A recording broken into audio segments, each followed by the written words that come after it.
ദൈവത്തിൻ്റെ അതിപരിശുദ്ധമായ നാമം വാഴ്ത്തപ്പെടുമാറാകട്ടെ.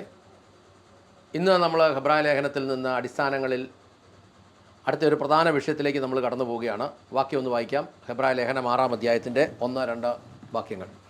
അതുകൊണ്ട് നിർജീവ പ്രവൃത്തികളെക്കുറിച്ചുള്ള മാനസാന്തരം, ദൈവത്തിങ്കിലെ വിശ്വാസം, സ്നാനങ്ങളെക്കുറിച്ചുള്ള ഉപദേശം, കൈവയ്പ്, മരിച്ചവരുടെ പുനരുദ്ധാനം, നിത്യശിക്ഷാവിധി എന്നിങ്ങനെയുള്ള അടിസ്ഥാനം പിന്നെയും ഇടാതെ നാം ക്രിസ്തുവിനെ കുറിച്ചുള്ള ആദ്യ വചനം വിട്ട് പരിജ്ഞാന പൂർത്തി പ്രാപിപ്പാൻ ശ്രമിക്കുക. അതായത് ഇന്നത്തെ വിഷയം എന്ന് പറയുന്നത് കൈവയ്പ്പാണ്. കൈവയ്പ്പ് കേരളത്തിലെ നല്ലൊരു ശതമാനം വിശ്വാസികളുടെ മേലും പ്രത്യേകിച്ച് സ്ത്രീകളുടെ മേൽ ഭൂതങ്ങളുണ്ടെന്നുള്ളതിന് വലിയ മാറ്റമൊന്നും വേണ്ട. എണ്ണം പറയുന്നില്ല, നല്ലൊരു ശതമാനത്തിനും ഉണ്ട് എന്നുള്ളതാണ് സത്യം. ഇനി ഇതെങ്ങനെ വന്ന് കയറി എന്ന് ചോദിച്ചാൽ ഇതിൻ്റെ അടിസ്ഥാന കാരണം കൈവപ്പാണ് എന്നുള്ളത് തന്നെയാണ് കാര്യം. കൈവപ്പ്. ഞാൻ ഈ ഹൈറേഞ്ച് മലയോര ഗ്രാമങ്ങളിലൂടെയൊക്കെ ശുശ്രൂഷകൾക്ക് പോകുമ്പോൾ അവിടെയുള്ള ജനത്തിൻ്റെ പ്രത്യേകിച്ച് സ്ത്രീകളുടെ ഒരു പരിപാടി, അവർ ഈ ശുശ്രൂഷകരുടെ മുമ്പിൽ വന്ന് നിന്നിട്ട് അവർ പറയും, തലേ കൈവച്ചില്ലേ നമ്മുടെ കൈയെടുത്ത് അവരുടെ തലയിൽ അങ്ങ് വെപ്പിച്ചാ അവർ പ്രാർത്ഥിക്കുന്നത്. തലേ കൈവച്ച് പ്രാർത്ഥിക്കും. ഇതാണ് അവരുടെ ഒരു പ്രശ്നം. അതായത് നല്ലൊരു ശതമാനം ഭൂതം ഉള്ളിൽ കയറിയതിൻ്റെയും ഒരു വഴിയാണ് ഈ കൈവെപ്പ് എന്നതാണ് ഇന്ന് നമ്മൾ ചിന്തിക്കുന്ന ഒരു വിഷയം. ഈ സ്നാനപ്പെടുത്തിയ വ്യക്തിയെ കൈവച്ച് അനുഗ്രഹിച്ച് പ്രഖ്യാപിക്കാതെ സ്ഥിരമായി പരിശുദ്ധാത്മാവ് ആ വ്യക്തിയുടെ മേൽ വരികയില്ല എന്നൊരു മർമ്മം ബൈബിളിൽ കിടപ്പുണ്ട്. ഒന്നുകൂടെ പറയാം. സ്നാനപ്പെടുത്തിയ വ്യക്തിയെ കൈവച്ച് അനുഗ്രഹിച്ച് പ്രഖ്യാപിക്കാതെ സ്ഥിരമായി പരിശുദ്ധാത്മാവ് ആ വ്യക്തിയുടെ മേൽ വരികയില്ല.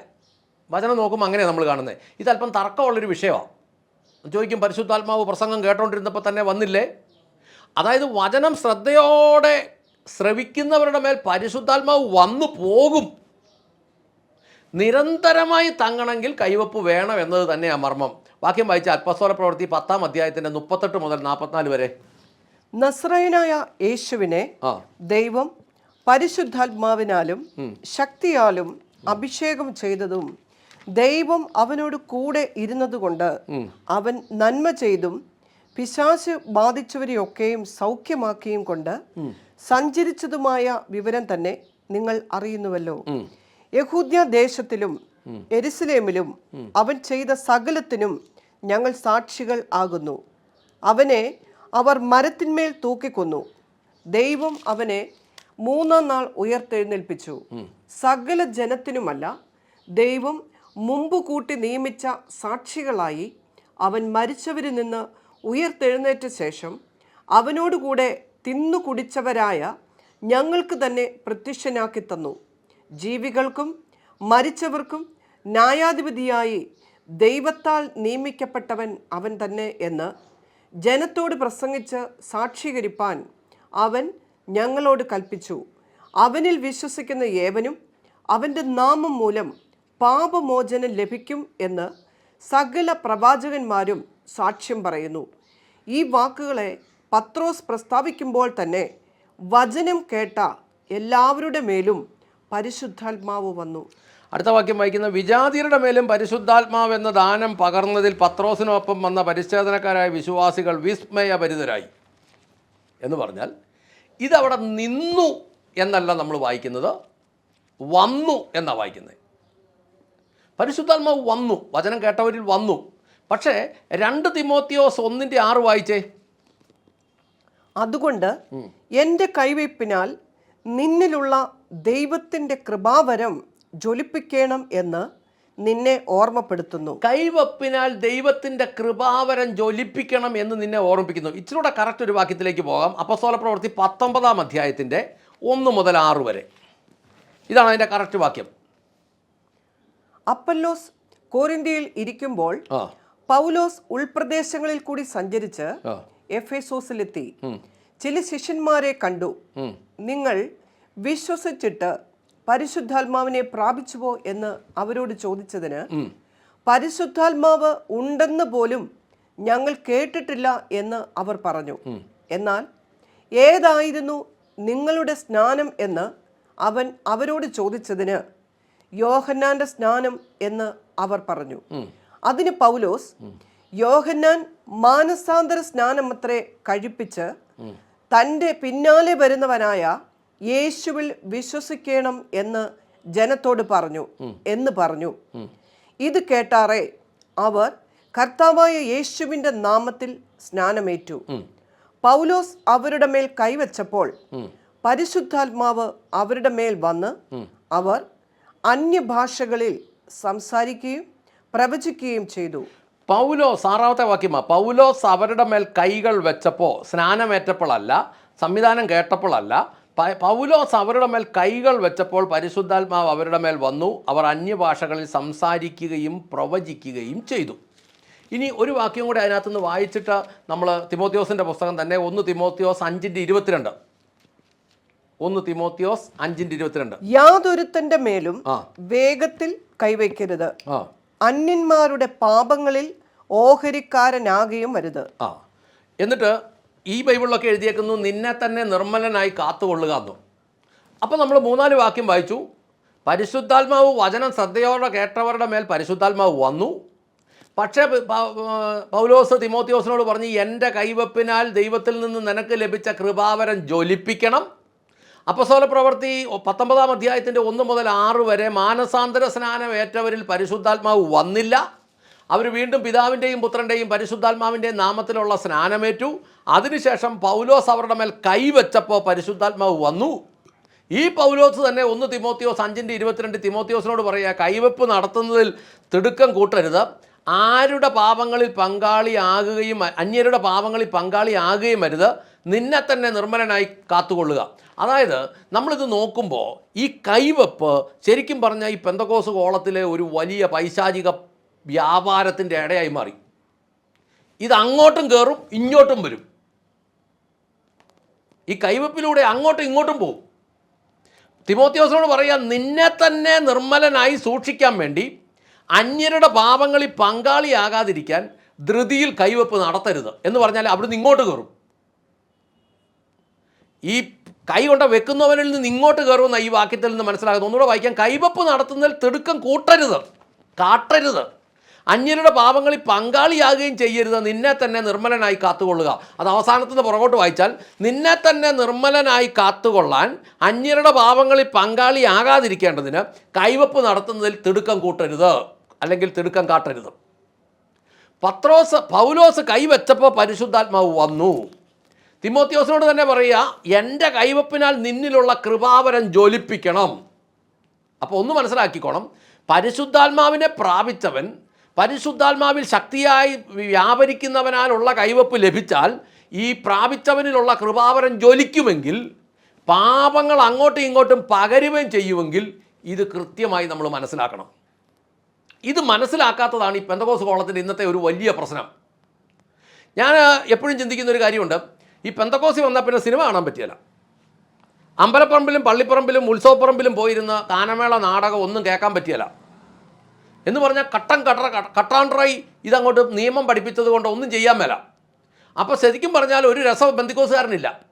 പെന്തിക്കോസുകാരൻ ഒരു രസമില്ലാത്തതുകൊണ്ട് അവൻ അവരുടെ കൂട്ടത്തിൽ നിന്നൊരു മിമിക്രി പരേഡുകാരനെ, പെന്തക്കോസ് മിമിക്രി ഒരുത്തനെ പൊക്കിക്കൊണ്ട് വന്നു. അവൻ പുൾക്കൈയുള്ള ജൂവാക്കിയിട്ട് ജൂവായുടെ അറ്റത്തൊരു ശകലം കൊണ്ടിങ്ങനെ നീണ്ടു കിടക്കും. എന്നിട്ട് ഇങ്ങനെ വെച്ചിട്ട്, നിന്റെ കാരണവന്മാരെ നീ നോക്കിയില്ലെങ്കിൽ നിന്നെ ദൈവം കീറിക്കളയും, ഇങ്ങനെല്ലാം വെക്കും. ഉടനെ അവിടെ ഇരുന്ന കുറേ പേര് ഇങ്ങനെ കുലുങ്ങിച്ചിരിക്കും. ഉടനെ ഇവന് പിന്നെ ആവേശം കയറും. അങ്ങനെ ഒരു പെന്തക്കോസ് മിമിക്രിക്കാരനെ പൊക്കിക്കൊണ്ട് വന്നു. അങ്ങനെ ഒരു പെന്തക്കോസ് മിമിക്രിക്കാരൻ വന്നു കഴിഞ്ഞപ്പോൾ ഇവൻ ഇറങ്ങി അങ്ങോട്ട് പരിപാടി തുടങ്ങി. കഴിഞ്ഞ ദിവസം ഞാൻ ഇതിനെക്കുറിച്ച് ഒരു വീഡിയോ ചെയ്തപ്പം ഒരാൾ എന്നെ വിളിച്ചു, ചങ്ങനാശ്ശേരിയിൽ നിന്ന്. ഇന്നയാളിനെ കുറിച്ചാണോ ഇത് പറഞ്ഞത്? ഞാനാണെന്നോ അല്ലെന്നോ ഒന്നും പറഞ്ഞില്ല. എന്നാൽ എനിക്കൊരു സാക്ഷ്യം പറയാനുണ്ട്. ഞാനും ഈ പറഞ്ഞവനും വേറെ ഒരു 4 പേരും കൂടെ ഒരിടത്ത് ശുശ്രൂഷ കഴിഞ്ഞിട്ട് ഒരു ദിവസം രാത്രിയിൽ ഒരു വീട്ടിൽ കിടന്നു. ഞാനും ഈ പറഞ്ഞ പ്രസംഗത്തിനോട് ഒരുമിച്ച് ഒരു കട്ടിലല്ല കിടന്നത്. ആദ്യം അവൻ എൻ്റെ മേത്ത് അവിടെ ഇവിടെയൊക്കെ കൈ തൊട്ടു. എനിക്കങ്ങ് പെട്ടെന്നൊരു സംശയം തോന്നിയില്ല. കുറേ സമയം കഴിഞ്ഞ് രാത്രിയിൽ ഒരു 2 മണി 3 മണി ആകാൻ നേരത്ത് അവൻ്റെ കൈ വന്ന് എൻ്റെ ഉമ്മാണിയെ പിടിച്ചു. പിന്നെ അവൻ്റെ മറ്റേ കൈ എൻ്റെ ചന്തിയെ പിടിച്ചു. ഞാനും പുരുഷൻ അവനും പുരുഷൻ. ഇവൻ സോതോം ഗോമോറയാന്ന് മനസ്സിലായപ്പോൾ ഞാൻ ചാടി എഴുന്നേറ്റപ്പോഴും ഇവൻ്റെ കൈ എൻ്റെ ലിംഗത്തേലും എൻ്റെ ചന്തിയിലും പിടിച്ചിരിക്കുക. ഞാൻ അവനെ എടുത്തിട്ടിടിച്ചു. ഇടിച്ചു. എൻ്റെ കൂടെ വന്നവരും കൂടി ഇടിച്ചു. ഒരു കാലത്ത് പെന്തക്കോസ് പ്രസംഗനായി പിന്നീട് അച്ഛനായി മാറിയ ഒരു വ്യക്തിയുടെ മകനും ഉണ്ടായിരുന്നു ആ കൂട്ടത്തിൽ. അങ്ങേരൂടെ കൂടി എടുത്തിട്ടിടിച്ചു. അങ്ങനെ ഞങ്ങൾ 5 പേരൂടെ കൂടി ഇവനിട്ട് ആവശ്യം പോലെ ഇടിയും വെച്ച് കൊടുത്തിട്ട് ഞങ്ങൾ രാത്രി 3 മണിക്ക് അവിടെ നിന്ന് ഇറങ്ങി ഞങ്ങൾ തന്നെ വേറൊരു സ്ഥലത്തേക്ക് പോയി. ഇപ്പോഴും ഇവൻ മിമിക്രി ആയിട്ട് നടക്കുക ലോകം മുഴുവൻ. ഇപ്പോൾ പെന്തിക്കോസുകാരനെ സംബന്ധിച്ച് ഇതൊന്നും അവനൊരു വിഷയമല്ല. ഈ ഭൂതമൊക്കെ വന്ന് കൈവച്ചാൽ ഇവൻ്റെ മേലുള്ള സോദോം ഗോമോറയിലുള്ള സകല ഭൂതവും. ഇവൻ ഈ പുരുഷകാമിയാണ്, വണ്ടിക്കെട്ടുകാരനാണ്, ഇവൻ ആഭിചാരക്കാരനാണ്, ഇവൻ സോദോം ഗോമോറക്കാരനാണ്. ഇവനെ പോലെയുള്ള കള്ള തിരുമാടികളുടെ കാലമായി മാറി നമ്മുടെ പെന്തക്കോസുകോളം. ഇവനൊക്കെ വരുമ്പോൾ പെണ്ണുങ്ങൾ അങ്ങോട്ട് ചെല്ലുക. ഇവൻ്റെ ഭാര്യ പറഞ്ഞ് ഇവന് സ്ത്രീകളുമായിട്ട് യാതൊരു ബന്ധവുമില്ല, ഇവന് പുരുഷനുമായിട്ടേ ബന്ധമുള്ളെന്ന്. ഇങ്ങനെയുള്ള മുതുപിശാചുക്കളുടെ മുമ്പിലോട്ട് സ്ത്രീകൾ എന്ന് നിൽക്കുമ്പോൾ ഇവൻ കൈവെക്കും. ഈ ആഭിചാരത്തിൻ്റെ ഈ സാധനം, ഈ സ്വവർഗഭോഗത്തിൻ്റെ ആത്മാവ് ഇവർ കയറും. കഴിഞ്ഞ ദിവസം ഒരു ദേവദാസം പറയുക, ഇപ്പോൾ കേരളത്തിലെ പെന്തക്കോസ് സ്ത്രീകൾക്ക്, പ്രത്യേകിച്ച് പാസ്റ്റർമാരുടെ ഭാര്യമാർക്ക് നല്ലൊരു ശതമാനത്തിനും തിന്നുക, കുടിക്കുക, ഉപവസിക്കുക, പ്രാർത്ഥിക്കുക, കെട്ടിയവന്മാരുമായിട്ട് വഴക്കുണ്ടാക്കുക, ഇതല്ലാതെ വേറൊരു പരിപാടി ഇവർക്കില്ലെന്നാണ് പറയുന്നത്. ഭക്ഷിക്കുക, പാനം ചെയ്യുക, പ്രാർത്ഥിക്കുക, ഉപവസിക്കുക, ഭർത്താക്കന്മാരുമായിട്ട് വഴക്കുണ്ടാക്കുക, ഇത് സത്യമാണ്. ഇത് കേരളത്തിൽ ഇവരെ ദൈവം ഏൽപ്പിച്ചേക്കുന്ന ഉത്തരവാദിത്വം എന്താണെന്നൊന്നും അവർക്കറിയത്തില്ല. അപ്പോൾ അങ്ങനെ വരുമ്പോൾ ഇതിനകത്തെല്ലാം മുഴുവൻ അശുദ്ധി വന്ന് കയറി. ഇതിത്ര ശക്തമായിട്ട് പറയുന്നത്, നിങ്ങൾ ഈ മുതുപിശാചുക്കളുടെ മുമ്പിൽ കൊണ്ട് തല വെച്ച് കൊടുക്കരുത്. വ്യക്തമായിട്ട് അറിയത്തില്ലാത്തവൻ ഇന്നോവയുടെ 2ാമത്തെ സീറ്റിൽ, ഇന്നോവ ക്രിസ്റ്റയുടെ 2ാമത്തെ സീറ്റിൽ ഒരു 120 കിലോ ഉള്ള മലന്ന് കിടന്ന് ഒരുത്തം വന്നാൽ അവൻ്റെ വെള്ള ഷർട്ടും അവൻ്റെ കറുത്ത പാൻറ്റും അവൻ്റെ ഷൂവും അവൻ്റെ ടൈയും എല്ലാം കൂടെ കണ്ടിട്ട് നിങ്ങൾ ഒരു കാരണവശാലും അവൻ്റെ മുമ്പിൽ കൊണ്ട് നിങ്ങളുടെ തല വെച്ച് കൊടുക്കരുത്. ലഗ്യോൻ വന്ന് കയറും. ലഗ്യോൻ, നീലപ്പടം കാണുന്നവൻ, പച്ചപ്പടം കാണുന്നവൻ, പുരുഷൻ്റെ കൂടെ നടക്കുന്നവൻ, കള്ള ബിസിനസ്സുകളുള്ളവൻ, ഇങ്ങനെയുള്ളവൻ വന്ന് കയറിക്കഴിഞ്ഞാൽ നിങ്ങളുടെ മേൽ ഈ ഭൂതം വന്ന് കയറും. ഒരു മയവും വേണ്ട. ഇപ്പം പറയുക, ഇതൊരു അടിസ്ഥാന ഉപദേശമാണെന്ന് മാത്രമല്ല, കേരളത്തിലെ പെന്തക്കോസിൽ നല്ലൊരു ശതമാനത്തിനെ നശിപ്പിച്ച പരിപാടിയായത്. സഹോദരിമാരോട് പറയട്ടെ, നിങ്ങളുടെ തല നിങ്ങൾക്ക് ധൈര്യമുണ്ട് നിങ്ങളുടെ ഭർത്താവിൻ്റെ മുമ്പിൽ വെക്കുക, വേറെ ഒരു മനുഷ്യൻ്റെ മുമ്പിലും കൊണ്ട കൊടുക്കണ്ട. അതുകൊണ്ട് പറ്റുന്നില്ലെങ്കിൽ നിങ്ങൾക്ക് വ്യക്തിപരമായിട്ട് അറിയാവുന്ന ആളുകളെ മാത്രം സമീപിക്കുക. അത് വലിയ സാമ്പത്തികമുള്ളവരെയും വലിയ സെറ്റപ്പുള്ളവരെയും നോക്കണ്ട. ഈ സാമ്പത്തികമൊക്കെ ഉണ്ടാക്കിയതിൻ്റെ പുറകിലുള്ള കർത്താവ് വരുമ്പോൾ വെറും ചൂട്ടുചോള പോലെ നടന്നവൻ, ഒരു ഗതിയും പരഗതി ഇല്ലാതെ നടന്നവൻ, ഇപ്പോൾ കോടികളുടെ ആസ്തിയായിട്ട് നടക്കുന്നെങ്കിൽ സുവിശേഷം കൊണ്ട് കോടി ഉണ്ടാക്കാനൊന്നും പറ്റിയല്ല, ഉപജീവനം കഴിയാനേ പറ്റുള്ളൂ എന്ന് കർത്താവ് പറഞ്ഞിട്ടുണ്ട്. പിന്നെ കോടി ഉണ്ടാക്കിയിട്ടുണ്ട് ഏതെങ്കിലും വൃത്തികേടി കൂടെ ഉണ്ടാക്കിയിട്ടുള്ളൂ. അതുകൊണ്ട് ഇത് കർത്താവ് കൊടുത്തതൊന്നുമല്ല, സാത്താൻ കൊടുത്തത്. അല്ലേ അവനൊക്കെ പറയട്ടെ കർത്താവ് കൊടുത്തതെന്ന്. വിശ്വാസിക്ക് ഒരു കക്കൂസ് പോലും ഉണ്ടാക്കി കൊടുക്കാതെ പൈസ മുഴുവൻ മേടിച്ച് അമേരിക്ക കൊണ്ട് നിക്ഷേപിച്ചവനും, $500 ഒരു വിദ്യാർത്ഥിക്ക്, ഒരു കുട്ടിക്ക് വരുത്തിയിട്ട് $50 50 രൂപ വീതം മുടക്കിയിട്ട്, അല്ലെ 500 രൂപ വീതം മുടക്കിയിട്ട് ബാക്കി മുഴുവൻ കട്ട് മോട്ടിച്ചും ജനത്തിന് കൊടുക്കാൻ വേണ്ടി വരുന്നതെല്ലാം കട്ട് മോട്ടിച്ച് കൊടുക്കുന്നവന്മാരെ കൊണ്ട് അവന്മാരുടെ ഒന്നും മുന്നേ കൊണ്ട് തല വെച്ച് കൊടുക്കരുത്. കയറും ഭൂതം, ഒരു മാറ്റവും വേണ്ട. അതായത് വഴിയെ പോകുന്ന പാമ്പിനെ വലിച്ചു പിടിച്ച് കയറ്റി കടി മേടിക്കുന്ന ദൂഷ്യം ഉണ്ടാകും തെറ്റായ ശുശ്രൂഷകരുടെ മുമ്പിൽ കൊണ്ട് തല വെച്ച് കൊടുത്താൽ. ഭൂതം കയറും. അതുകൊണ്ട് അടുത്ത പടിയായിട്ട് ഈ മരിച്ചവരുടെ പുനരുദ്ധാനത്തെക്കുറിച്ച് ഒരു വാക്കൂടെ പറഞ്ഞ് അവസാനിപ്പിക്കാം. യഥാർത്ഥത്തിൽ രക്ഷിക്കപ്പെട്ട് സ്നാനപ്പെട്ട് പരിശുദ്ധാത്മാവിനെ പ്രാപിച്ച് വിശുദ്ധിയോടും വേർപാടോടും കൂടെ ജീവിച്ച് ആരാധിച്ച് അപ്പം മുറിച്ച് പ്രാർത്ഥിച്ച് കൂട്ടായ്മ ആചരിച്ച് ജീവിക്കുന്ന ഒരു ക്രിസ്ത്യാനി മരിക്കുകയല്ല, ശരീരം ഉപേക്ഷിക്കും. അവൻ ശരീരം താഴെ ഇട്ടിട്ട് ശരീരത്തിൽ നിന്ന് ഇറങ്ങി പ്രശ്നമില്ലാത്ത ലോകത്തേക്ക് കർത്താവിൻ്റെ കൂടെ അങ്ങ് പോകുന്നത് സന്തോഷത്തോടെ ചെയ്യേണ്ട ഒരു കാര്യമാണ്. ഒരു വാക്യം കൂടെ വായിച്ച 2 കൊരിന്ത്യർ 5:7, 8, 9. കാഴ്ചയാലല്ല വിശ്വാസത്താൽ അത്രേ ഞങ്ങൾ നടക്കുന്നത്. ഇങ്ങനെ ഞങ്ങൾ ധൈര്യപ്പെട്ട് ശരീരം വിട്ട് കർത്താവിനോട് കൂടെ വസിപ്പാൻ അധികം ഇഷ്ടപ്പെടുന്നു.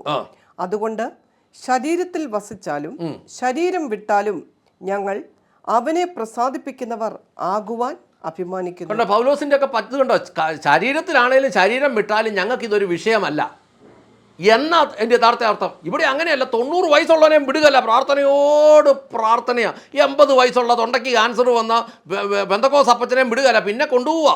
പിന്നെ അത് പിന്നെ ഓപ്പറേഷനായി, പിന്നെ അത് സ്കാനിങ് ആയി ഓപ്പറേഷനായി, പിന്നെ അതിൻ്റെ പുറത്ത് റേഡിയേഷനായി, കീമോ ആയി. ആ മനുഷ്യനെ അവസാനം നരകിപ്പിക്കാതെ നരകിപ്പിച്ച് ഇത് ശരിക്കും പറഞ്ഞാൽ ഇത് എഴുതുന്ന ഡോക്ടർക്ക് അറിയാം. ചെയ്തില്ലെങ്കിൽ 1 വർഷം ജീവിക്കും, ചെയ്താൽ 9 മാസം ജീവിക്കും. അപ്പോൾ അതും അയാൾ തുറന്നു പറയല. ഈ 9 മാസം കൊണ്ട് പോരാവുന്ന പോരട്ടെന്നും പറഞ്ഞ് അങ്ങേരെ പരമാവധി ജയിക്കും. ഇത് ഈ മരിച്ചവരുടെ പുനരുദ്ധാനം എന്ന് പറഞ്ഞാൽ ശരിക്കും പറഞ്ഞാൽ ഇവൻ ഈ മരിക്കുന്നു പോലുമില്ല. വിശ്വാസി യഥാർത്ഥത്തിൽ യോഗ്യമായി ജീവിക്കുന്നോ മരിക്കുന്നില്ല, ശരീരം ഉപേക്ഷിക്കുന്നോ. ഈ പ്രശ്നമുള്ള ശരീരം ഇവിടെ ഇട്ടിട്ട് അവൻ ശരീരത്തിൽ നിന്ന് പുറത്തിറങ്ങുക എന്നുള്ളതാണ്. അത് ശരീരം തന്നെ ഒരു ഭാരം, അതിൽ നിന്ന് പുറത്തിറങ്ങുക. അതുകൊണ്ട് പ്രിയപ്പെട്ടവരെ, ഈ 2 ഉപദേശങ്ങളിൽ ഒന്നാമത്തെ അടിസ്ഥാനം കൈവപ്പ് നിങ്ങൾ പ്രത്യേകമായി ശ്രദ്ധിക്കണം. കേരളം മുഴുവനുള്ള വിശ്വാസികളോട്, പ്രത്യേകിച്ച് സഹോദരിമാരോട് നെടുനീളം പറയുക. കൺവെൻഷൻ മീറ്റിങ്ങുകൾ കഴിഞ്ഞ് കഴിയുമ്പോൾ നിങ്ങൾക്കറിയാൻ മേലാത്തവർ സെൻട്രൽ പാസ്റ്റർ ആണെങ്കിലും കൃത്യമായിട്ട് അവൻ്റെ ജീവിതം അറിയത്തില്ലെങ്കിൽ പ്രസംഗം കഴിഞ്ഞ് കഴിയുമ്പോൾ വചനത്തിൽ ദൈവം ചെയ്യേണ്ടത് ചെയ്തോളൂ. നിങ്ങൾ വീട്ടിൽ പോകണം. ഇവന്മാർ വീട്ടിൽ പോട്ടെ.